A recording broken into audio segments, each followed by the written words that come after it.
Hello student, क्या हाल चाल। बच्चों, स्वागत है हमारे YouTube channel RJ chemistry campus पर।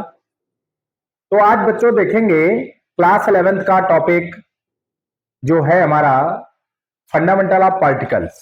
ठीक है, चैप्टर है एटॉमिक स्ट्रक्चर, उसका पहला टॉपिक है फंडामेंटल ऑफ पार्टिकल्स, मतलब परमाणु के मूल कण। तो परमाणु के मूल कण की अगर बच्चों बात करें तो परमाणु के मूल कण जनरली दो प्रकार से होते हैं। ठीक है, परमाणु के मूल कण कितने होते हैं? दो।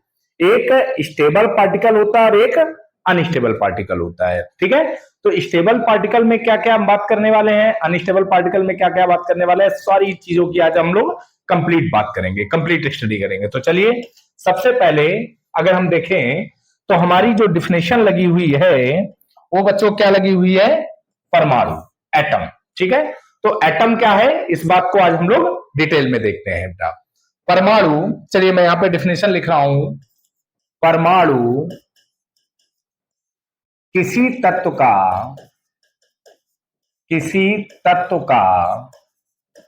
वह छोटे से छोटा कण होता है, छोटे से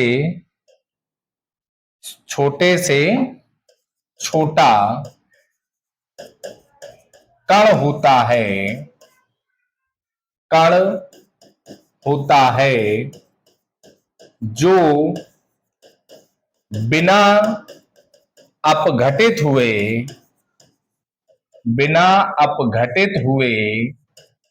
किसी भी रासायनिक अभिक्रिया में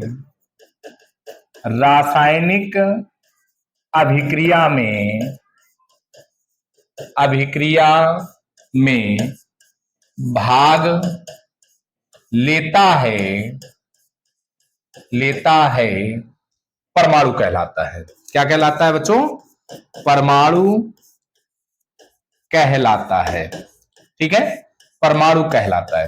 बच्चों एक बात ध्यान रखिए, परमाणु किसी भी तत्व का वह छोटे से छोटा कण, मतलब वह सूक्ष्मतम कण होता है जो किसी भी रासायनिक अभिक्रिया में भाग लेता है बिना टूटे हुए, जिसको हम तोड़ा नहीं जा सकता है।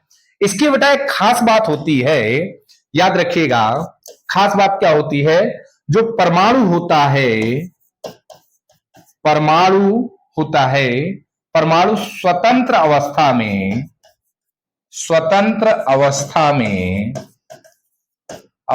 में नहीं रह सकता। ठीक है बच्चों, रह सकता।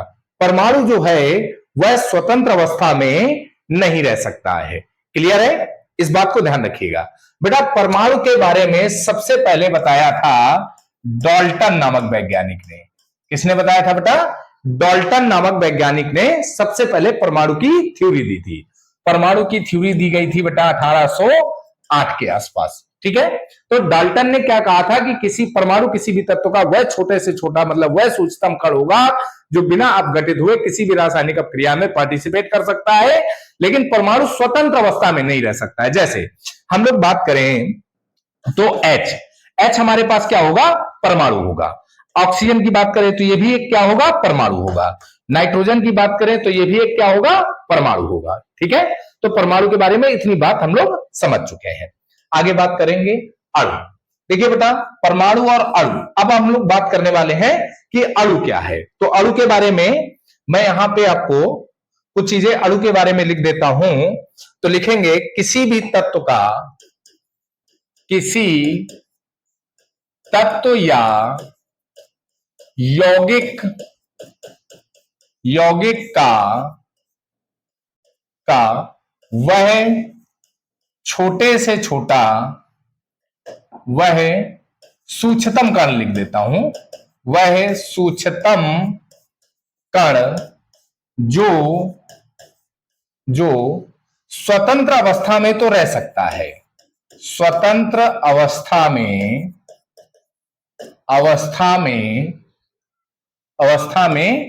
रह सकता है। ठीक है, स्वतंत्र अवस्था में रह सकता है। ठीक, अब किसी भी तत्व या यौगिक का वह सूक्ष्मतम कण जो स्वतंत्र अवस्था में रह सकता है क्या कहलाता है बेटा? अणु कहलाता है।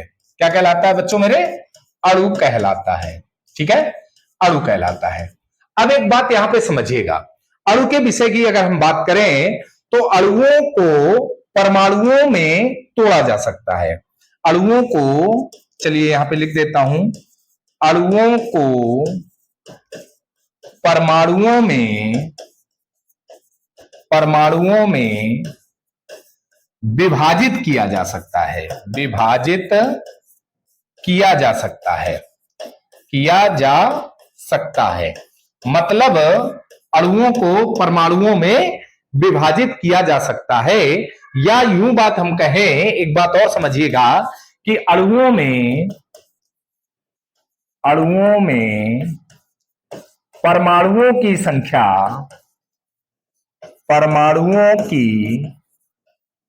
संख्या नियत रहती है। नियत रहती है। अणुओं में बेटा परमाणुओं की संख्या क्या रहती है? नियत रहती है। जैसे मैं अगर आपसे कहूं कि H2 क्या है? हाइड्रोजन। ठीक है, हाइड्रोजन। अगर इसमें कहूं तो एक H परमाणु ये होगा और दूसरा H परमाणु ये होगा, तो इस हाइड्रोजन अणु में दो H परमाणु उपस्थित हैं। तो मैं ये कह सकता हूं कि अणु जो होंगे वो परमाणुओं से मिलकर बनेंगे, या अणुओं को परमाणुओं में तोड़ा जा सकता है।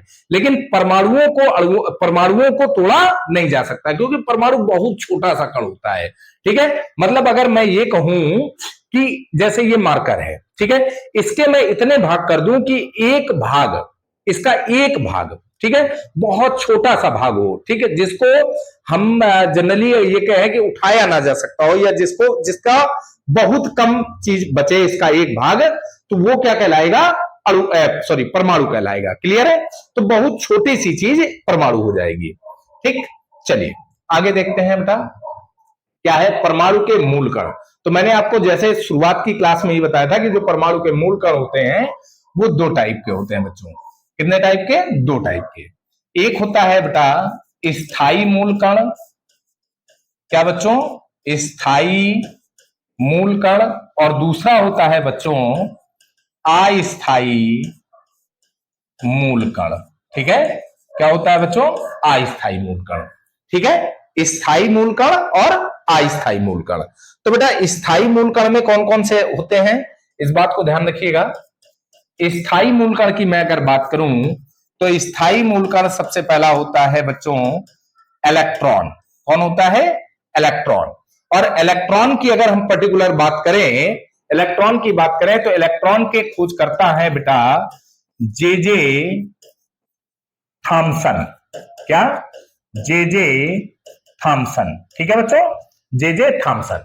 इसी में बेटा हम दूसरा जो स्थायी मूल कण होता है वो होता है बच्चों प्रोटॉन। ठीक है, इसके जो डिस्कवरी है वो कुछ साइंटिस्ट इसको रदरफोर्ड के नाम से जानते हैं, रदरफोर्ड, और कुछ लोग इसको गोल्ड स्टीन। ठीक है बच्चों, गोल्ड स्टीन। ठीक, याद रखिए गोल्ड स्टीन। अब बेटा तीसरी बात करें तो तीसरी बात है हमारे पास बच्चों किसकी? न्यूट्रॉन की। और न्यूट्रॉन को बेटा किस नाम से जानते हैं? चैडविक। मतलब न्यूट्रॉन की खोज करता कौन है बेटा? चैडविक। ठीक है, चलिए अस्थायी की अगर बात करें बेटा, चैडविक है। चलिए यहां पर देखते हैं अस्थायी की बेटा बात करूं तो अस्थायी पर याद रखिएगा पहला आपका आता है न्यूट्रिनो। क्या बेटा? न्यूट्रिनो। ठीक है बच्चों, क्या आता है? न्यूट्रिनो। दूसरा बच्चा आता है क्या आता है बच्चों? Anti neutrino. ठीक है बच्चों मेरे, एंटी न्यूट्रिनो। और तीसरा बच्चा आता है, क्या आता है बेटा हमारे पास? तीसरा आ जाता है पाई मेसॉन। क्या आ जाता है बच्चों मेरे? पाई मेसॉन। और चौथा इसी में आ जाता है बेटा पॉजिट्रॉन। क्या आता है? प्रोजीटॉन। ठीक है बच्चों, क्या आ जाता है? प्रोजीटॉन। क्लियर है? चलिए अब अगर मैं यहां पे आपसे बात करूं बेटा, तो ये तो हो गए हमारे अस्थायी मूल कण और ये हो गए बच्चों स्थायी मूल कण। क्लियर है? चलिए अब आगे डिस्कस करते हैं। इन पे हम डिस्कस करेंगे स्थायी मूल कण पे, डिस्कस करेंगे इसकी डिस्कवरी करेंगे, इसकी खोज कैसे हुई, इसकी खोज कैसे हुई, न्यूट्रॉन की खोज कैसे हुई, ये सारी स्टडी डिटेल डिस्कस करने वाले हैं हम लोग। स्थायी मूलकण पे और अस्थायी मूलकण पे भी डिटेल स्टडी करेंगे। ठीक है बच्चों, चलिए आगे हम लोग देखते हैं। आगे है हमारे पास एटॉमिक नंबर। ठीक है बच्चों, क्या है? Atomic number. तो देखते हैं एटॉमिक नंबर क्या होता है बेटा। चलिए,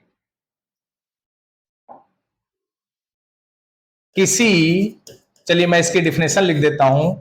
किसी तत्व के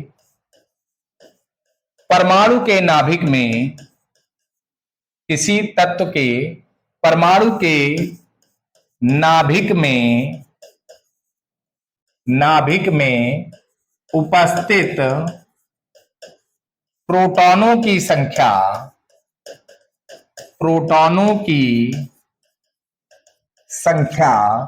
उस तत्व का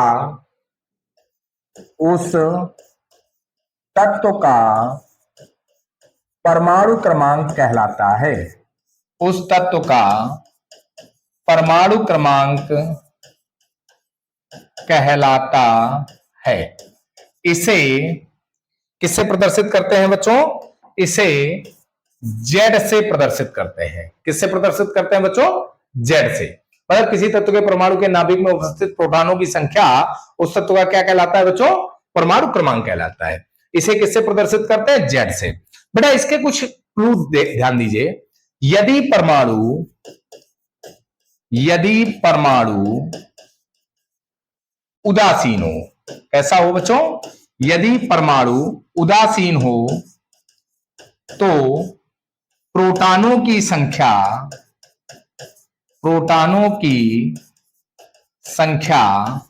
इलेक्ट्रॉन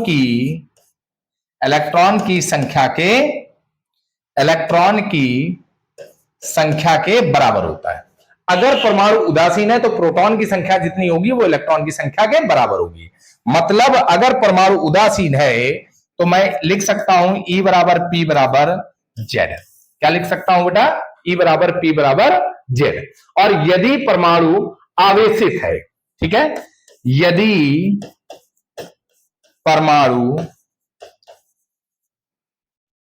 ठीक है, यहां पे बच्चों मैं एक बात और लिख सकता था। यदि तत्व, ठीक है, क्या बच्चों? तत्व, ठीक है, यदि क्या बेटा? तत्व, क्या बच्चों? यदि तत्व कैसा है? आवेशित है। यदि तत्व आवेशित है, यदि तत्व आवेशित है तो प्रोटॉनों की संख्या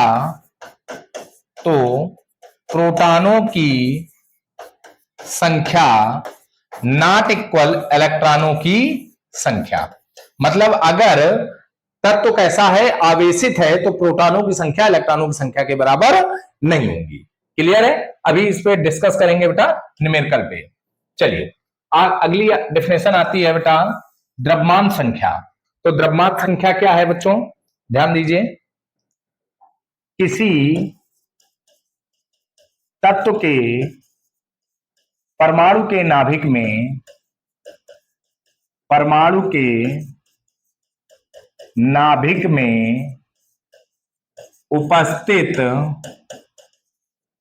उपस्थित किसी तत्व के परमाणु के नाभिक में उपस्थित प्रोटॉनों तथा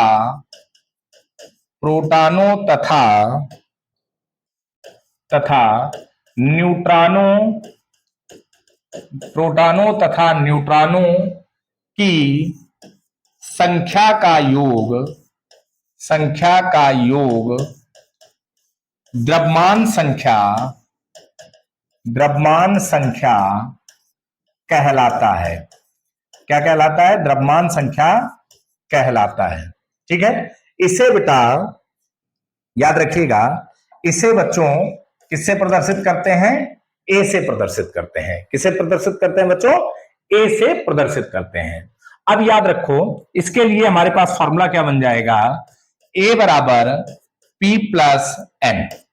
मतलब द्रव्यमान संख्या बराबर, चलिए यहां पे लिखे दे रहा हूं, द्रव्यमान संख्या बराबर प्रोटॉनों की संख्या, प्रोटॉनों की संख्या प्लस न्यूट्रॉनों की संख्या। ठीक है बच्चों, द्रव्यमान संख्या बराबर प्रोटॉनों की संख्या प्लस न्यूट्रॉनों की संख्या। यदि तत्व कैसा है, आवेशित नहीं है, ठीक है, तत्व उदासीन है। तो मैंने आपको बताया था कि अगर तत्व उदासीन है, कैसा है बच्चों, तत्व उदासीन है, तो आप लिख सकते हैं A बराबर E प्लस एन। अगर तत्व उदासीन है, ठीक है, तत्व उदासीन नहीं है तो आप केवल क्या लिखेंगे बेटा, A बराबर P प्लस एन। इसको हम लोग बेटा एक फॉर्मूले से और से लिख सकते हैं, क्या लिखा जा सकता है, A बराबर Z प्लस एन भी लिखा जा सकता है, क्योंकि Z को भी क्या कहते हैं बेटा, परमाणु क्रम, क्या बोलते हैं बच्चों, परमाणु क्रमांक बोलते हैं। क्लियर है, Z को हम लोग क्या बोलते हैं, परमाणु क्रमांक। चलिए अगली बात देखते हैं बेटा, न्यूक्लियांस। क्या बेटा, न्यूक्लियांस। तो न्यूक्लियांस क्या होता है, याद रखिएगा, न्यूक्लियांस क्या होता है, किसी तत्व के नाभिक में उपस्थित, किसी तत्व के नाभिक में उपस्थित प्रोटॉन तथा न्यूट्रॉन, किसी तत्व के नाभिक में उपस्थित प्रोटॉन्स तथा न्यूट्रॉन्स का योग, प्रोटॉन्स तथा न्यूट्रॉन्स का योग ही क्या कहलाता है, न्यूक्लियांस कहलाता है, न्यूक्लियन कहलाता है। मतलब न्यूक्लियन को एक तरीके से द्रव्यमान संख्या आप बोल सकते हो।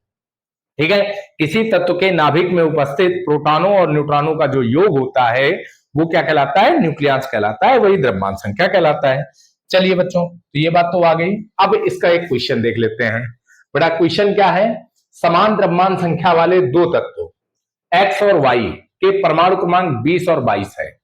समान द्रव्यमान संख्या वाले, यहां पर एक बात कॉमन है बच्चों, ध्यान दें, अगर एक बात क्या कॉमन है, देखिए कह रहा है समान द्रव्यमान संख्या वाले दो तत्व, मान लीजिए एक्स तत्व है, ठीक है, और एक वाई तत्व है।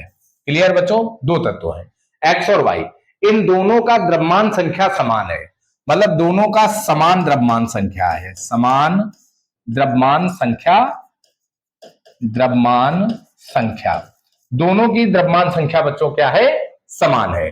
अब कह रहा है कि परमाणु को एक्स और वाई के परमाणु क्रमांक, तो बेटा जो इसके लिए जेड है, ठीक है, जेड एक्स, मतलब जो एक्स का परमाणु क्रमांक है वो है बच्चा 20, ठीक है, और जो वाई का मतलब जेड वाई जो दिया गया है वो आपका दिया गया है बच्चा कितना, 22 दिया गया है। ठीक है, यदि तत्व एक्स के नाभिक में 22 न्यूट्रॉन है, मतलब जो एन है, एन किसका बेटा, एक्स का, वो कितना है, 22 है।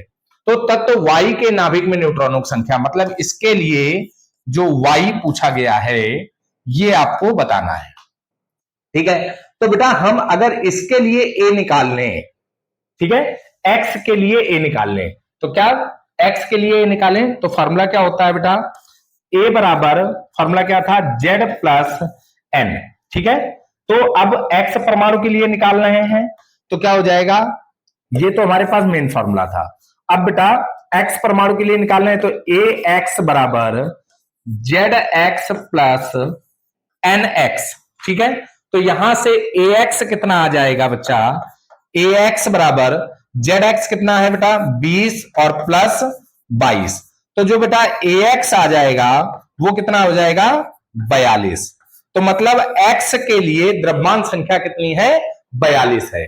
ठीक है, एक्स के लिए द्रव्यमान संख्या 42 है। तो क्या तत्व लिख दे यहां पर, तत्व एक्स के लिए द्रव्यमान संख्या बेटा कितनी है, 42 है। ठीक है, एक्स के लिए द्रव्यमान संख्या आपकी कितनी है, 42। तो अब चूंकि समान द्रव्यमान संख्या, तो वाई के लिए भी द्रव्यमान संख्या क्या होगी, तत्व वाई के लिए द्रव्यमान संख्या बच्चा कितनी हो जाएगी, 42 हो जाएगी। क्यों, क्योंकि समान द्रव्यमान संख्या वाले हैं। तो यहां से अब लगा देते हैं, हमारे पास क्या होता है बेटा, ए वाई बराबर, फॉर्मूला क्या बनेगा, Z Y plus N Y. ठीक है, तो अब बेटा ए वाई की मान कितना है हमारे पास 42 बराबर जेड वाई का मान कितना है बेटा 22 प्लस एन वाई आपको ज्ञात करना है। तो एन वाई बराबर कितना आ जाएगा 42 माइनस 22, तो एन वाई जो आएगा वो आपके पास कितना आ जाएगा बेटा 20 न्यूट्रॉन। तो वाई तत्व वाई के लिए न्यूट्रॉनों की संख्या कितनी हो जाएगी 20 हो जाएगी। तत्व वाई के लिए न्यूट्रॉनों की संख्या कितनी हो जाएगी बच्चा 20 हो जाएगी। क्लियर है? सवाल बहुत सिंपल सा सवाल था, बहुत ज्यादा डिफिकल्ट नहीं था।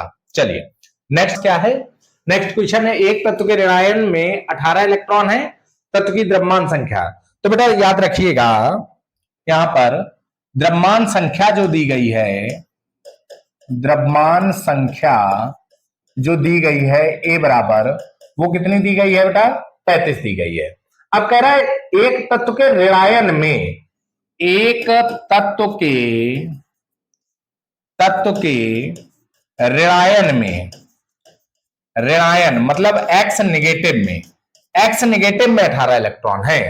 बात समझिए, एक्स नेगेटिव में 18 इलेक्ट्रॉन है तो एक्स में कितने इलेक्ट्रॉन होंगे 18 माइनस 1 बराबर 17 इलेक्ट्रॉन। ठीक है, एक्स में कितने इलेक्ट्रॉन हो जाएंगे 17 इलेक्ट्रॉन। तो अब आपको न्यूट्रॉनों की संख्या निकालनी है। तो बेटा न्यूट्रॉनों की संख्या, ठीक है, न्यूट्रॉनों की संख्या निकालनी है तो क्या लगा दीजिए ए बराबर जेड प्लस एन। अब यहां पर चूंकि इलेक्ट्रॉनों की संख्या दी थी तो आप ई की जगह जेड की जगह क्या लगा दीजिए ए बराबर ई प्लस एन, क्योंकि अब यहां पर आवेशित नहीं रहा, अब चूंकि एक्स उदासीन परमाणु को निकाल लिया हमने। तो ए बराबर कितना दिया था, ए का मान दिया था बेटा आपका 35 बराबर 18 प्लस एन, तो एन बराबर कितना आ जाएगा बेटा 35 माइनस 18, तो एन बराबर आपका आ जाएगा 17। तो न्यूट्रॉनों की संख्या कितनी आ जाएगी बेटा 17 आ जाएगी। क्लियर है? न्यूट्रॉनों की संख्या 17। चलिए मिलते हैं नेक्स्ट वीडियो पे, नेक्स्ट टॉपिक पे। और जो मैंने बात करी थी फंडामेंटल ऑफ पार्टिकल्स की, तो हम एक एक डिस्कवरी पे भी बात करेंगे। क्लियर है? Thank you.